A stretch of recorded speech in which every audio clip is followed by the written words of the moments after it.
Ang mga problemang ito masasagot sana ng Ecological Solid Waste Management Act, pero hindi naman ay patutupad ng maayos ang batas. Sa dokumentong ito mula sa Senate Economic Planning Committee na inilabas nito lamang November 2017, as of 2016, nasa 403 ang bilang ng mga open dump sites sa buong bansa.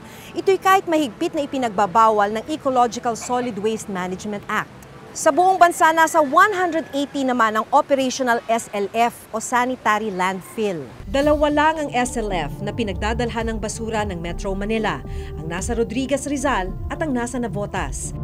Makailang ulit nang natalakay ng Reporter's Notebook ang mga open dump site sa iba't ibang bahagi ng bansa.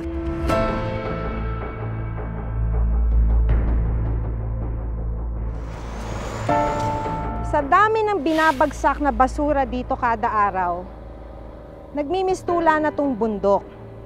Ngayon, ang delikado kasi sa ganitong dump site, naghahalo-halo yung mga basura, maraming kemikal na delikado sa kalusugan ng tao. Lalo na kung yung mga kemikal na ito, yung katas ng basurang ito ay mapunta sa groundwater at mainom ng tao.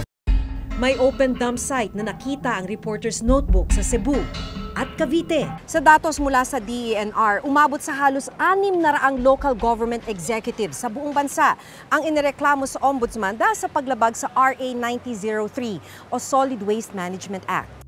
Pursigido pa rin ang National Solid Waste Management Commission ng EMB na panagutin ang mga hindi sumusunod dito.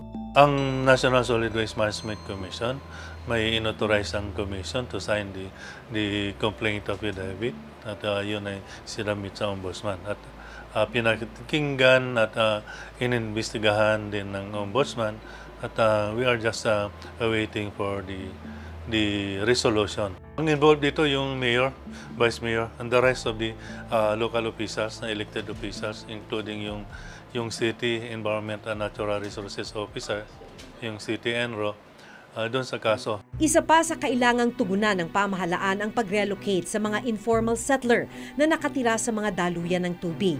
Makailang ulit ng plinano ng mga nakaraang administrasyon ang paglilipat sa mga nakatira rito.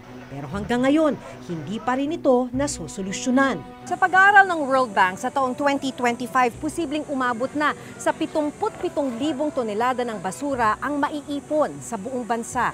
Mahigit 100% mas mataas kumpara sa mahigit 30,000 tonelada ng basurang naiipon sa buong bansa sa kasalukuyan.